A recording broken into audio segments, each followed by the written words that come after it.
तो हूँ मैं चौक सेंटर ही मौजूद हाँ। तो माड़ी मर्जी है मैं तू गड्डी शड्डी लाना है तो चौक विजिट करना है। सियाह जो है तुझे है ना जी और 14 किलोमीटर है। डडियाल सिर्फ 1 किलोमीटर। डडियाल हाँ हाँ किराया पेट्रोल महंगा होया। चाचा किराया आया तो बाकी आवाम सा तक है ना घरों शहर भी जा रही है। कोई मोटरसाइकिल में जा रही है, कुछ गड्डियां में जा रही है, कुछ पैदल जा रही है। जी हमारे दोस्तों अस्सलाम वालेकुम। कहना साड़ी ठाकर सो खुश बाशिश हिफ्ज़ो अमान चो। मैं राशिद शबीर सो तक यूट्यूब चैनल और फेसबुक पेज राशिद शबीर। आज सोनी फिल्म या फिर आज कर नए वीडियो की नीचा था। इस वेले मैं आई चुके हैं जी बाहर आए है सावण ने महीने में तो मौसम तक है जी। तो इस वेले होया वा जरा और गर्मी वाला ही होया। धुप सही भखनी पी तो बाहर निकलना होना कौन सी। तो फिर भी मैं बाहर आई हाँ और भी कस बनाया मोटरसाइकिल कि मोटरसाइकिल जी हवा लगनी ना वो ताज़ी ताज़ी लगनी है। तो अस तकी सकने हो जी। तो किस इलाके मौजूद हाँ?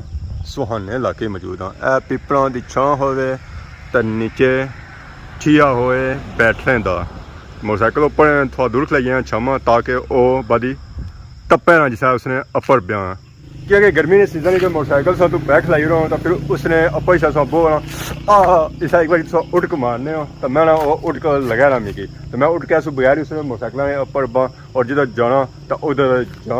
तो मौसम राती हुई सी बारिश तो बारिश हुई सी बड़ी ही सोहनी। छामा रोत है सही स्वाद है जाना तो पै जाओ तो मैं आना होर ज़्यादा स्वाद अच्छा। तो फिर दिल यह करना है लगे जाओ छामा तो पहना रो। तो बाकी हूँ जहर असें धुप्पा लिखना पैसी क्योंकि अस जाना कुछ है जमान चौक। तो इस वेले मैं पहुंची हाँ जी जमान चौक। तो जमान चौक छो सारे नाल और भी काफ़ी संगी होने तकने ही नहीं है। अस्सलाम वालेकुम। बिस्मिल्लाह बिस्मिल्लाह वालेकुम सलाम। ठीक ठाक और सुनाओ?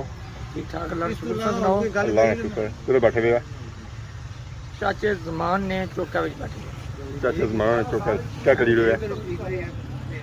अजे को टट जा लिखने पे दवाने चावल लगने हुआ कि जिसका बच्चा पैदा होना ना तो थोड़ा जिहा बड़ा होना था फिर ना कि हुण बच्चा सीधे साइड खा हुण बिस्मिल्लाह पढ़ फिर वो असल गल ये सा कि इसकी बाणे रहे लेकिन दिमाग से थोड़ा मोटा कल अबरू नंगी बर्गर जी ना खादे ना तो इस तरह प्लेट चाहिए नहीं फिर रचने तो पावी भारी को नहीं मारी तो पावी मारिया कुछ तर लाई था तो उन्होंने वेलिया दिहाड़ी कटिया लात तो कुछ ने कहा हुए कपड़े ने बर्गर खाने में मुँह हिया जाना। बाकी हूँ चाचे होर ने चावल तो चाचे होर ने छोले आई गए जी। तो हूँ अस खाने टेस्ट करने ना तो जो चावल बुआए ना वो दो रंगे बुआए एक ऑरेंज तो दूसरे चिट्टे। मैं दफा खाने लगे मिक्सर पकौड़े दो खाने कैसे स्वाद दसो? डॉक्टर की बात आया मर्चा तू चावल ना बनाए चावल कदे नहीं खाते कदा नहीं खाते। बाकी मैं सब प्लेट ठीक ने हमारी मर्जी है कि असां दे छोले भी खान नाल चावल ही खान माशाल्लाह बहुत ही अच्छा टेस्ट है। होटल में असां उठी ना तो हुण असां आई गए हाँ जी जमान चौक। तो शाम के टाइम इतना काफ़ी रश हो जाना था। इस वेले असां मौजूद हाँ जी और सियाह रोड पर मौजूद हाँ। तो सारी आवाम जी इधर जा रही है जी और सियाह वाली साइड जा रही है। कुछ आवाम उधरों फिरी ना डडियाल वाली साइड तो कुछ इधर फिरी ना दंगली वाली साइड जा रही है। तो ये आवाम ने थोड़ी आराम ना बनाए तेल ना बनाए। अस्सलाम वालेकुम चाचा क्या हाल है? ठीक हो? से ठीक है वाह माशाल्लाह माशाल्लाह। तो हूँ मैं चौक सेंटर ही मौजूद हाँ। तो माड़ी मर्जी है मैं तू गड्डी शड्डी लाना तो चौक विजिट करना है। पर वो समझ नहीं आई रही मैं इधर जावा उधर जावा या इधर जावा कोई समझ नहीं चली किधर जावा। ज़रा जिदा नहीं मुफ्त सवारी लभती आता उधर जावा पर सवारी लभनी नहीं तो क्या करिए। मौलवी आजाद भी जाइए। अस्सलाम वालेकुम क्या हाल है? चौक तक लो जी जमान चौक अस काफ़ी अरसे से बाद आए हैं। सियाह जो है ना जी और 14 किलोमीटर है। डडियाल सिर्फ 1 किलोमीटर इधर ने बाई का लिखा हुआ ही होनी है। चलो जी असा होनी मर्जी है हूँ डडियाल शहर की तरफ है तो उधर सफ़र जो थोड़ा है ना और घट है। तो बाकी जो सफ़र है ना और ज़्यादा है। इस एरिया आई जाओ दसेंगे तो हर चीज़ मिली सकनी है बगैर कपड़े से कपड़ा सुना क्योंकि ना उस वजह से जहाँ पे डडियाल चाहिए बाकी जमान चौक का जो एरिया है जो तेज़ी नाल अपर उबड़ी तो आई है क्योंकि कोई भी चीज़ लड़नी है और सब मिलती है तो बाकी और सब जो नहीं लभन गया कुछ ऐसी चीज़ा जी हुई डडियाल शहर छोड़ी चलिए तो मुड़ी दसन जी लभड़ियाँ और कितों लभड़ियाँ जी जमान चौक की जी लभड़ियाँ तो बाकी आवाम सां तक है ना घर शहर भी जाई रही है कोई मोटरसाइकिलों में जाई रहे कुछ गड्डियों में जाई रहे कुछ पैदल जाई रहे तो कुछ अड्डे भी जाई रहे अड्डे जी इस वे गड्डियाँ सारियाँ नसी गई जब्बर बुरहान डडियाल छोच सब गड्डियाँ नस गई जी क्योंकि शाम में टाइम है फिर गड्डियाँ कुछ लभना तो जो गड्डियाँ लभनियाँ सुबह के टाइम लभनियाँ बाकी टाइम पर कौन ही लभनियाँ यहाँ अगर सो कि तू और कोई सवारी ना लभे तो इतना सवारी आया जी बगैर पेट्रोल है सो चलनी है लो जी रक्षा भी आई आया इसी साइड ला सो साइड राई ना खिलाई लिया करो राई ना खिलाई लिया करो डडियाल जाना डडियाल डडियाल हाँ हाँ किराया पेट्रोल महंगा होया चाचा किराया आया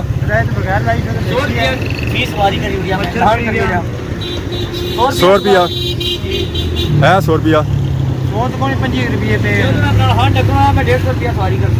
आने सो रेट बुल लाए हुए रक्षा ने कोई पूछने वाला बंदा उसने कौन है रक्षा ने रेट सब बुल लाए हुए आई तो ये जानी कि यार बंदे उस अपने रेट लाओ एक रेट होना है ना तो पैसे अपने है ना कि रोडा पर पे हुए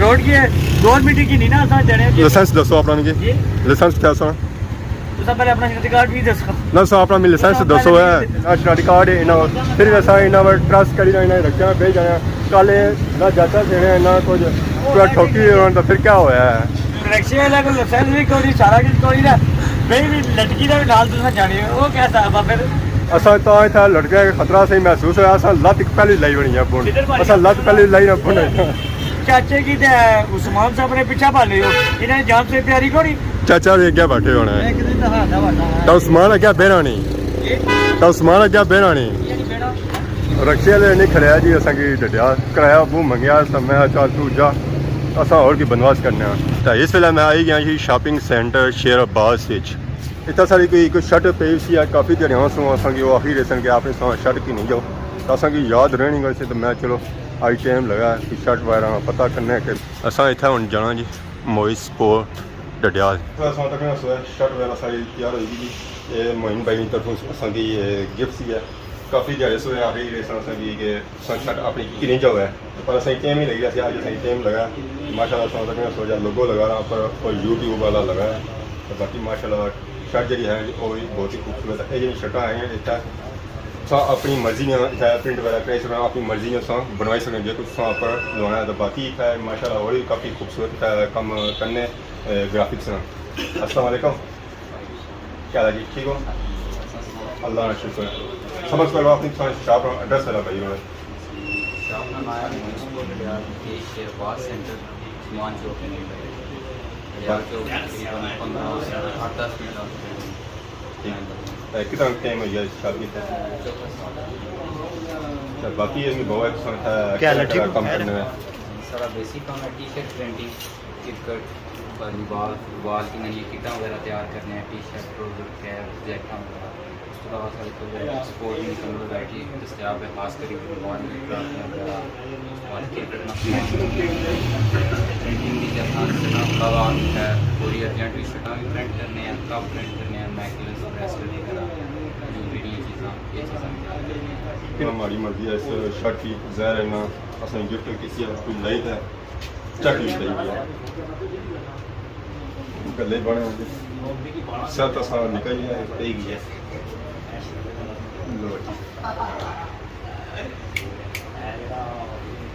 ज़्यादा के सीजनों पर लोग गर्मी ज़्यादा चली सर्दियाँ चली स्पोर्ट ना तो लगे इस टाइम गेमां ज़्यादा होनी है खास कर छुट्टियों ने सीजन ज़्यादा सारा स्पोर्ट ना मतलब भी ना बंदा लाई सकना है ऐसा तो मैं सोची पिक्चर मेरी है यूट्यूब वाले बाकी चैनल माशाल्लाह जी जज़ाकल्लाह बहुत शुक्रिया